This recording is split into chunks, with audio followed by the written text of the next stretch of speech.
एक महाभारत की कथा है महाराज जी, अश्वमेध पर्व की। महाभारत में वर्णन है, भीमसेन द्वारिका गए ठाकुर जी को अश्वमेध का न्योता देने के लिए। युधिष्ठिर ने कहा कि उनके बिना हमारा कोई कार्य संभव नहीं है, उनको तुम खुद जाओ न्योता देने। भीमसेन गए।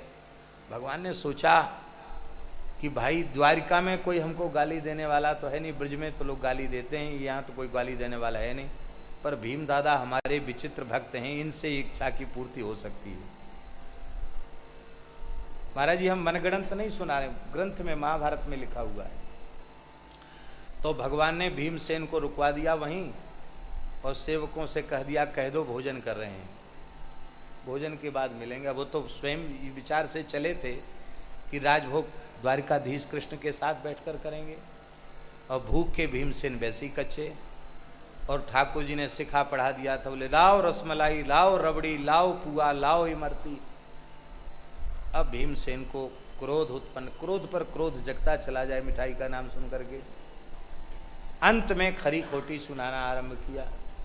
अरे बोले इसमें सभ्यता का तनिक भी ज्ञान नहीं है, बताओ मैं इसका बड़ा भाई लगता हूँ, बड़ा भाई कितना आदरणीय होता है, और वो भी मैं बुआ का पुत्र हूँ, कितना पूज्य हूँ इसके लिए, पर इसमें तनिक भी सभ्यता नहीं। मेरे आगमन की बात सुनकर भी भोजन पर बैठ गया और सुना सुना करके बढ़िया बढ़िया माल खा रहा है। ठीक है, अभी धर्मराज ही जाने न्योता, हम चले अब यहाँ से। सोई ठाकुर जी दौड़ के आ गए, दादा दादा चरण पकड़ लिए, हम तो सवेरे से बाल भोग तक नहीं किया है। अरे क्यों, अभी भोजन कर रहे थे। बोले तो आपको केवल चिढ़ाने के लिए। हमको क्यों चिढ़ाने के लिए?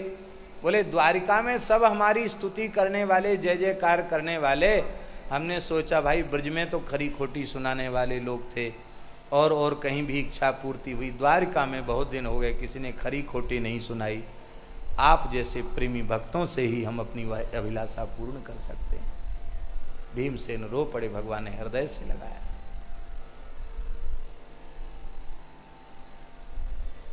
इसलिए इस तरह की बातों में कहीं इन भीमसेन को अभक्त मत मान लेना। तो ये बात इसलिए स्पष्ट कर रहे हैं कि यह भी एक कोटि है, भीमसेन सामान्य नहीं है।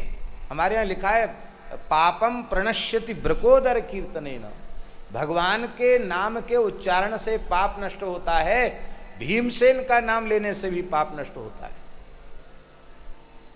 ब्रज के एक गांव में हम सवेरे गए, अब तो बाहर जाने पर प्रतिबंध हो गया, उस समय तो था ही नहीं कोई शौचालय, कमंडल लेकर जा रहे थे, तो गांव के में कई महानुभाव मिले, बाबा जय भीम। हमने कहा जय भीम, बड़े खुश हुए।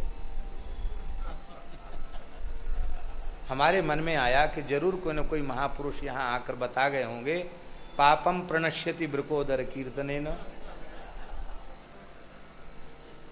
तो लौट के जब हम आए, वो पंडित जी पधार गए, अब लक्ष्मी नारायण तिवारी जी। तो हमने तिवारी जी से पूछा, मैंने कि महाराज इस गांव में लोग राधे राधे करते थे, राम राम करते थे, आज कुछ लोग हमको जय भीम बोल रहे थे, और जब हमने उत्तर में जय भीम कहा तो वो बहुत खुश हुए। अरे बोले उन्होंने यही समझ लिया कि हमारी जाति बिरादरी के हैं। अब मैंने कहा जय भीम से जाति बिरादरी का क्या लेना देना? अरे बोले महाराज आप कुछ नहीं समझते, लेकिन चलो अच्छा है, नामाभास से भी पाप नष्ट तो होंगे, हैं? तो अच्छा है लोग जय भीम कह के भी पाप नष्ट करते हैं, तो बहुत अच्छी बात है, हम इसके विरोध हैं।